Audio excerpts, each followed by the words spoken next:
Out of all the gods of Warhammer 40K, none is more disgusting to newcomers than Grandfather Nurgle. But the more you read the lore, the more you understand that this Chaos God is actually really complex. And that's what we're going to talk about today in another deep dive video exploring everything there is to talk about with Nurgle, or at least trying to.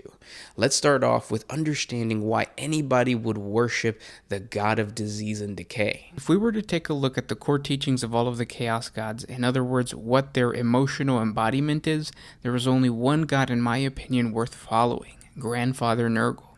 I want you to think about the lowest moment in your life and try to understand that for most of us, growing comfortable with this low point and the slow process of crawling ourselves out is the most liberating feeling ever, and this strange sludge through the decay of life is what Nurgle represents. Life within the Imperium of Man, or for that matter anywhere else in the unfeeling galaxy, is harsh, miserable, and full of pain and suffering. Service to an uncaring god, or the eldritch and absent cosmic deities, is ultimately empty and devoid of any meaning. Men live and die, and for what? For others to stand in their graves and preach the same nonsense. Or is the reward in that? However, for those who accept the boundless gifts of the Father of Plagues, everlasting hope is the ultimate reward. Decay is unavoidable. Bolters rust, the shells they fire are spent, and the fingers that pull their triggers wear down with the passing of time.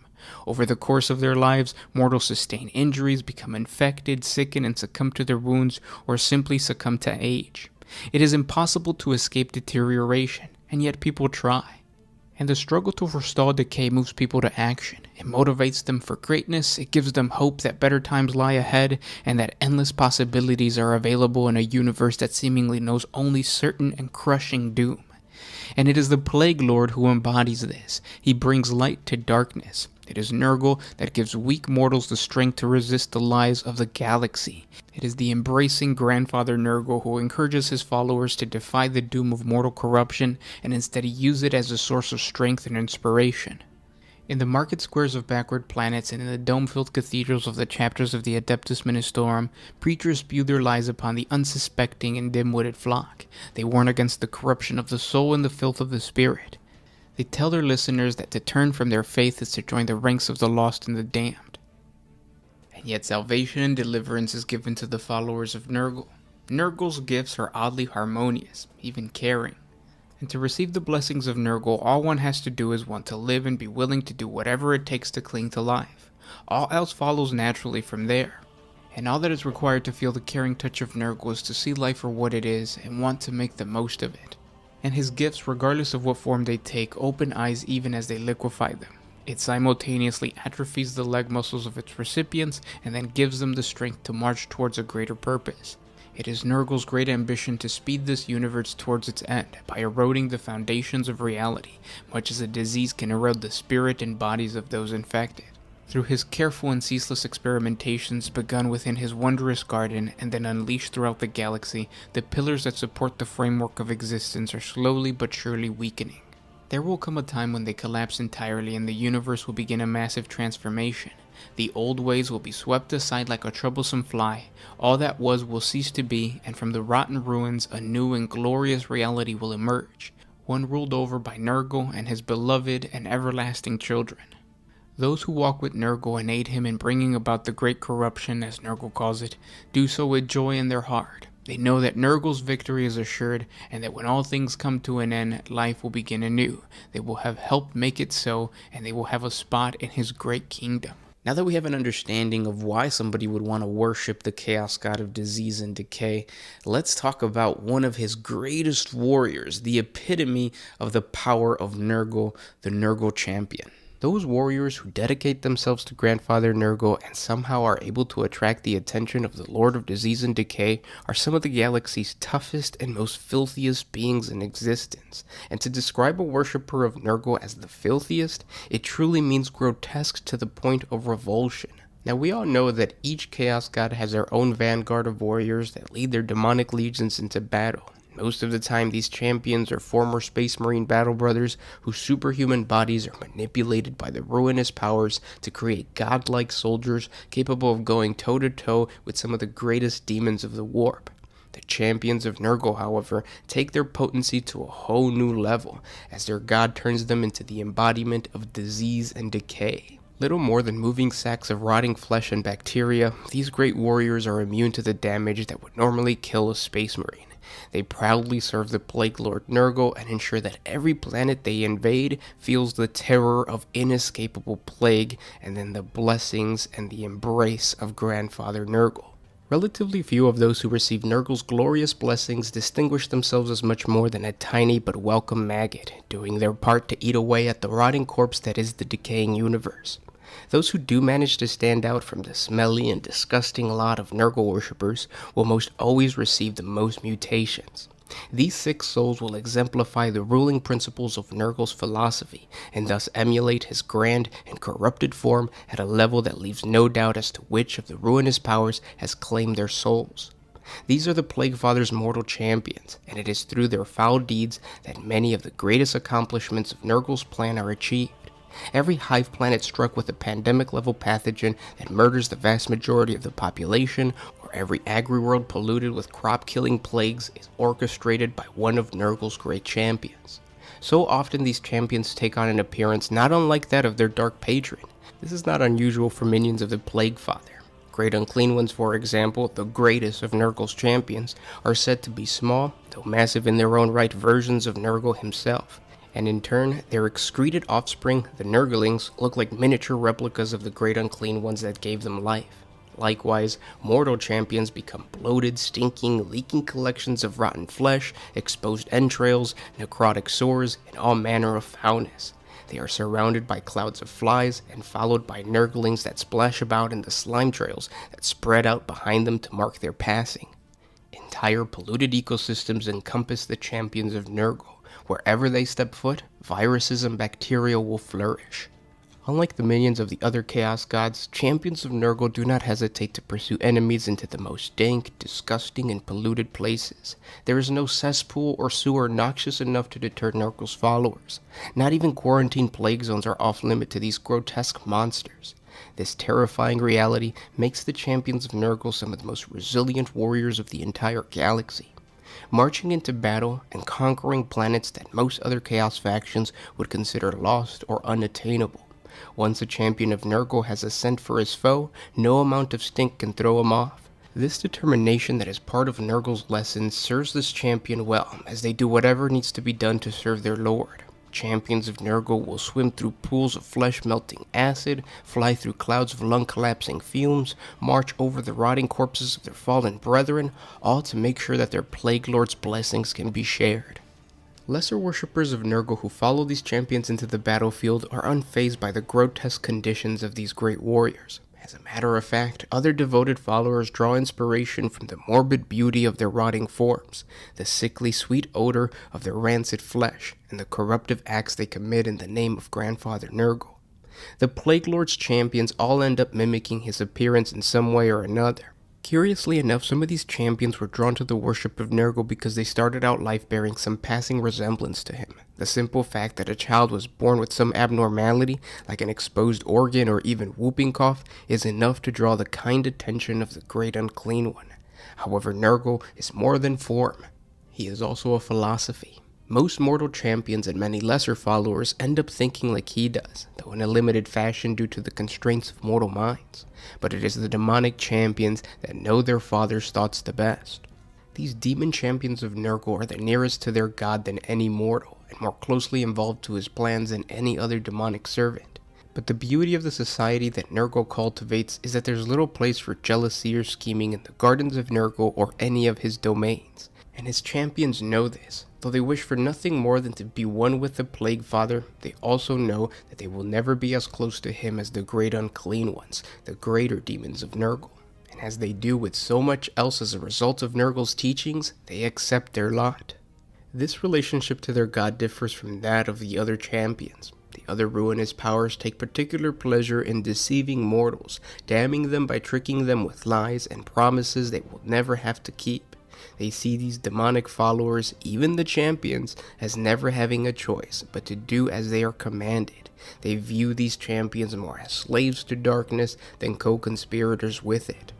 In their eyes, this makes mortal servants somehow more interesting than the demonic. However, Nurgle knows most of his mortal followers turn to him as a last act of desperation, but his demonic minions, most especially the Great Unclean Ones and the Champions, have a genuine affection for Grandfather Nurgle and serve him out of love. And Nurgle delights in reciprocating, reminding him as it does of some kind of cycle, and therefore takes great interest and pride in the efforts of demonic champions. The desires of Nurgle and his champions are one. Each knows that the great corruption is a higher purpose that must be served, and they do so with great resolve and satisfaction. Now the champion of Nurgle and all of Nurgle's minions travel through the galaxy in what is known as plague fleets. Few vessels conjure as much dread as the putrefied and decaying ships in the service to the Chaos God Nurgle. Known as plague fleets, these massive spacefaring vessels are unlike any other ship in the galaxy. Twisted and corrupted by the powers of the warp, they are rotting away just as much as the carcasses of Grandfather Nurgle's followers.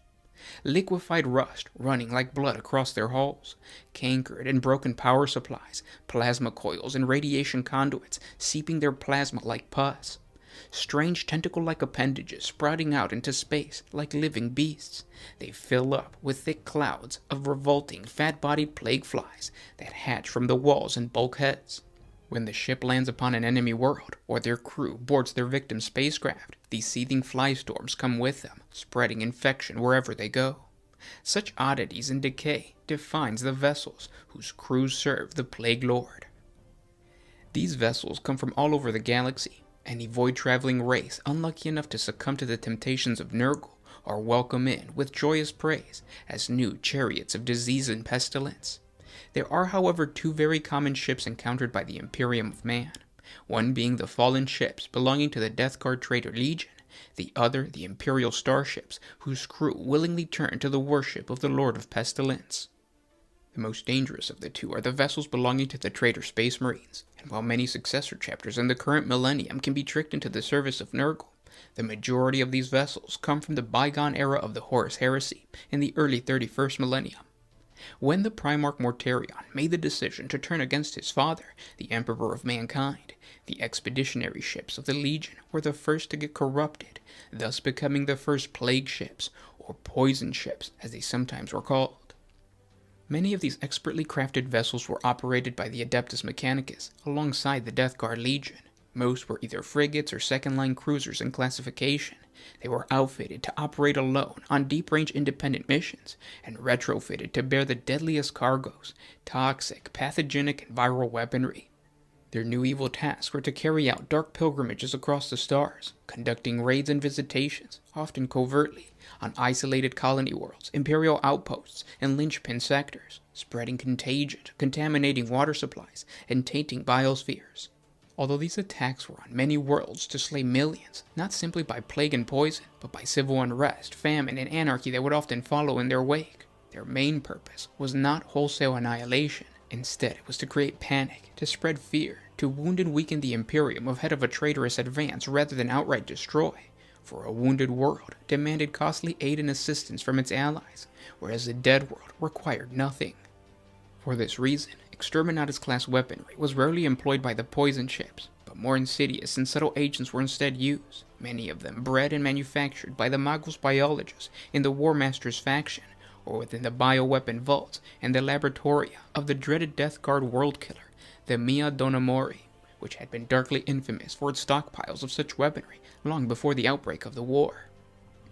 Once the nature and tactic of these poison ships became widely known by the Loyalists, they unsurprisingly became a priority target for destruction, and were hunted down wherever they were encountered.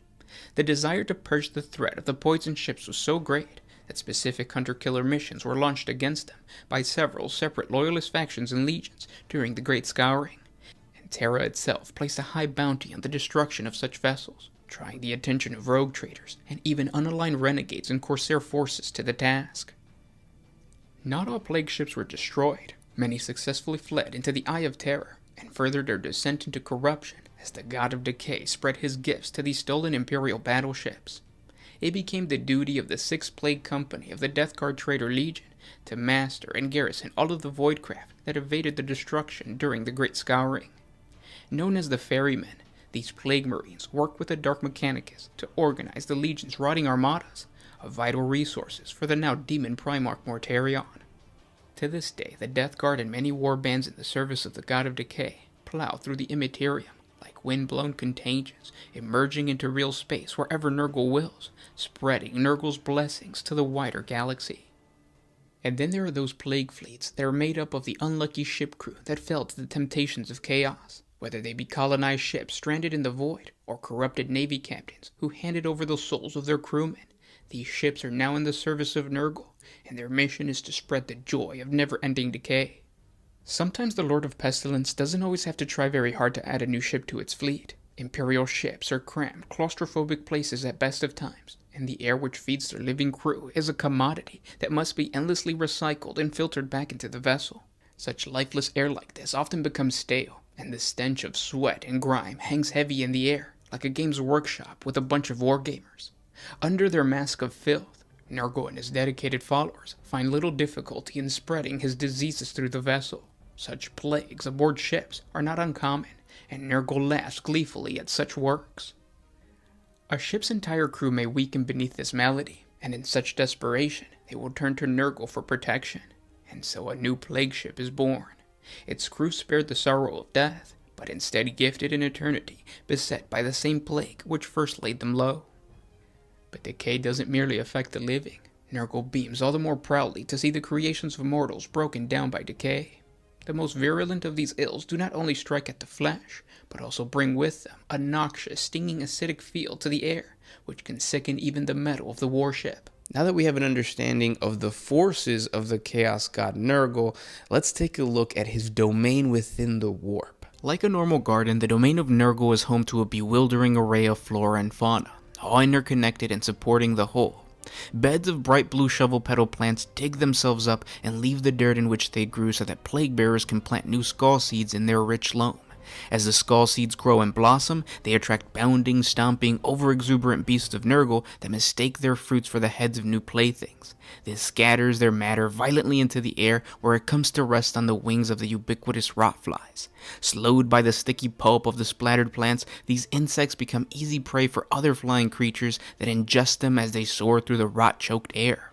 Unbeknownst to the predators, blotflies are carriers of many of Nurgle's experimental diseases and other creations. With their innards thus infected, these predators sicken, vomiting the contents of their guts all across the garden as they fly about, and eventually explode in showers of life-giving flesh and blood. This bounty of mutated and mutilated tissue falls into new areas of the garden beneath, decaying into compost and starting the cycle of life and death anew. Though the Garden of Nurgle does share certain commonalities with the gardens and jungles on planets in real space, it's still not a worldly garden in any sane sense. A visitor in this bizarre and perilous realm doesn't walk from place to place. They experience what needs to be experienced. Even the demons that tend to the garden are not really what might be thought of as a workforce that arrives at a place, does a job, and leaves. These demons are a part of the experience of the Garden of Nurgle itself. This is especially troublesome for the plague bearers, whose metamorphosized minds were once mortals and still strive to impose some type of reality in this unreal existence. Still, even the plague bearers accept their place in the garden and spend their eternity enjoying all it has to offer. Just another example how the Plague Father affords all his children the many ways to explore and appreciate his realm, and even to become part of it. Though he is a god of chaos, he also has a need to create order, to monitor his creations, and to control his experiments. A visitor to Nurgle's realm would find a dizzying amount of diversity of experiences. Here they might find a tree made out of nothing but the flesh of Eldari, constantly oozing the tears of a dying race. There they might find fields where tongues sprout out from the earth, each one blistered by a new influence of a different infection. There is no telling what wonders await around each bend in the path that stretches and winds throughout the gardens of Nurgle, but any who encounter them will surely have their sanities tested and questioned. While the mortal realm is laid waste by blight and pestilence, the lands of Nurgle and the realm of chaos thrive on disease and corruption. Tended by the Lord of Decay, this unwholesome realm is home to every pox and affliction imaginable, and its foe tide with a stench of rot. Twisted, rotten bout entangles with grasping vines over the moldering ground, entwining little broken fingers. Fungi, both plain and spectacular, break through the squelched mulch of the forest floor, puffing out clouds of choking spores. In this realm, the stems of half-demonic plants wave on their own accord, unstirred by the insect-choked air. Human-featured beetles walk along the banks of sluggish, muddy rivers. Reeds rattle, whispering the names of the poxes inflicted upon the worlds of mortals, or lamenting those that have died from the caress of their creator. There is a house of decay at the center of Nurgle's realm. Its racked and twisted structure creaks and groans under the influence of the baleful toxic winds. Shutters cling just barely to windows framed only half filled with broken panels of filth-covered glass. Sewage drains spill forth beetles, maggots, and twisted centipedes with only tongues for their bodies and human fingers for legs. Paint continuously cracks and peels away from the wood beneath, yet the house never loses its gray-green hue. Along the roof, hundreds of chimneys bellow out dark clouds that upon closer inspection are composed of millions of floating, buzzing flies. All around this house, trees made out of bone bear fruit that rot even as it swells. Leafless boughs of these ancient trees provide shelter for demonic birds that sing the funeral dirges of any unwelcome visitor. It is a house of pestilence, rot, and death. This is Nurgles Mansion, and that means that it is also a place of hope and renewal. There can be no explanation for the strength that keeps this structure from collapsing, except that it is a dwelling place for the Lord of all, whose boundless energy, sense of eternal purpose, and limitless joy for his work finds perfect peace with the inevitability of decay.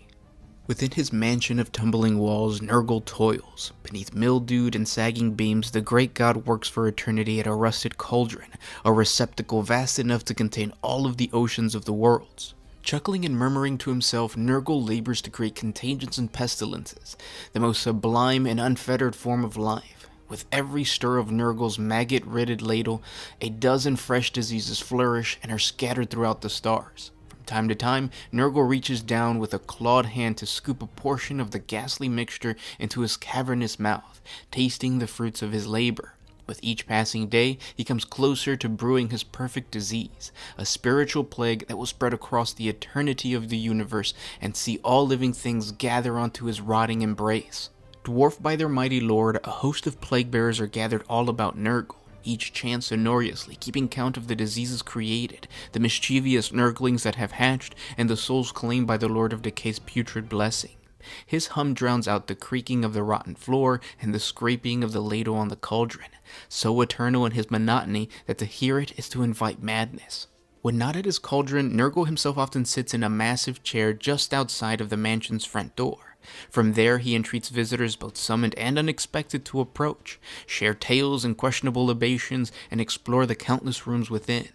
Inside the vast structure, a guest could easily become lost. Rotten floorboards send many to their doom of a slow consumption by the carrion feeders that dwell in the lower levels. Grand staircases decorated with moth-eaten rugs beckon to a wandering soul, leading them to chambers where demons are glad to receive new, fresh flesh. Should the guests bypass these rooms and continue upward, they might find their way to the attic, where Nurgle keeps samples of his works of decay, cataloged and counted over and over again by attendant plague-bearers.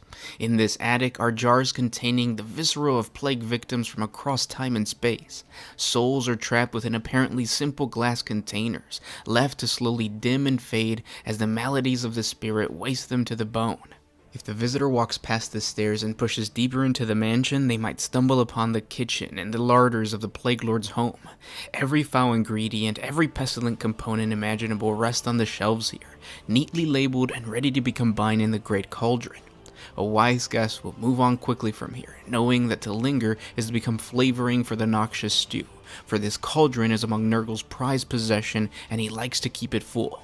Nurgle is a creative being and he will take inspiration for experimentations where he finds it. Seldom can he resist the temptation to add nearby visitors to his virulent concoctions.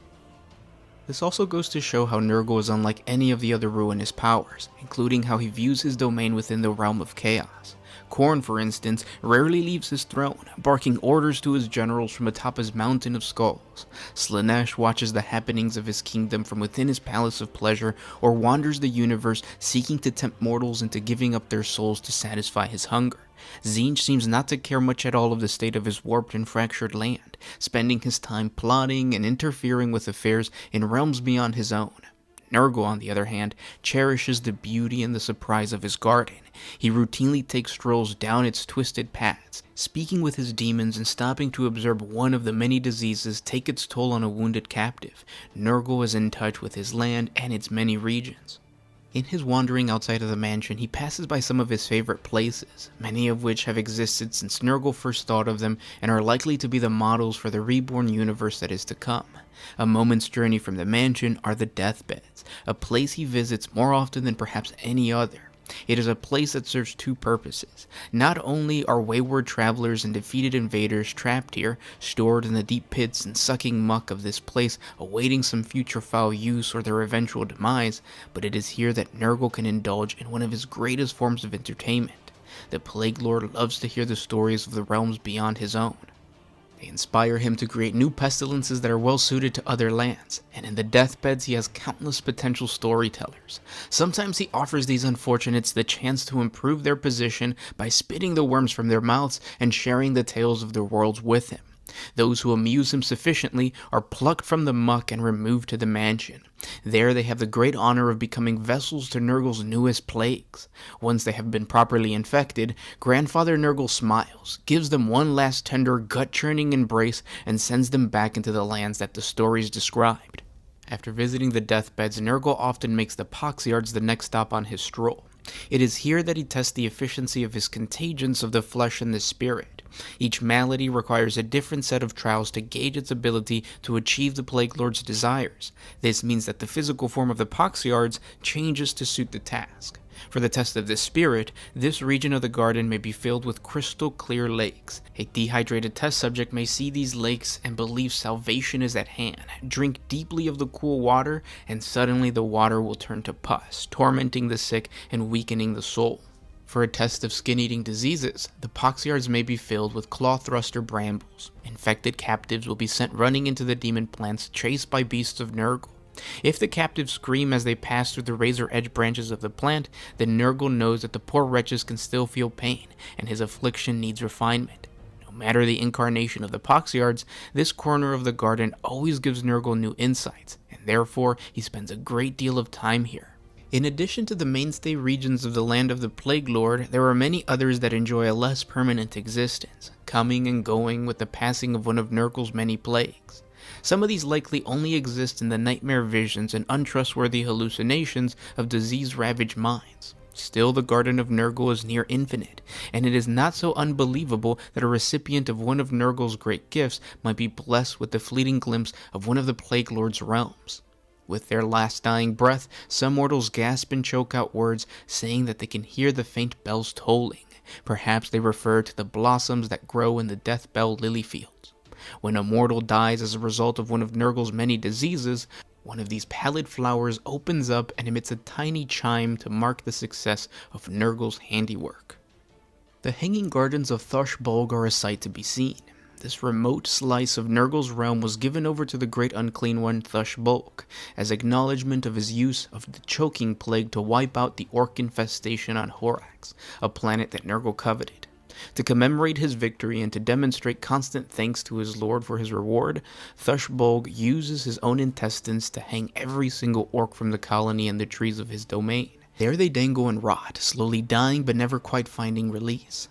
In other places in the garden, plague-bearers toss organs from the bodies of disease victims into sorting pools, making it easier for them to count the numbers that have died from each ailment. Beasts of Nurgle frolic in the fields where planted spines yield crops of dementia-inducing foodstuff. Nurglings crackle with glee as they roll down hillsides that form spontaneously when great unclean ones vomit up regimens that they consumed thousands of years ago. The land of the Plague Lord is a wondrous place filled with vitality, mirth, and the experience beyond mortal comprehension. It is a playground for the minions of the Lord of Decay, a laboratory for his works, and a conforming home for a god that knows his realm is the shape of things to come. And that's just a brief deep dive into the lore of Grandfather Nurgle. I hope you guys enjoyed this video. Subscribe to the channel because I'm going to be talking about Nurgle and all of his minions in the following videos. It's going to be a lot of fun. If you enjoy this content, hit the like button, share with your friends on Facebook, Reddit, whatever social media you guys use. Comment down in the comment section below. Let me know if you want me to cover another Chaos God. And also, if you want to support the channel, hit us up with a super thanks or support us on Patreon. The link is in the description below. Thank you guys so much for listening, and we'll talk tomorrow. This is Gersh1 with One Mind Syndicate signing out.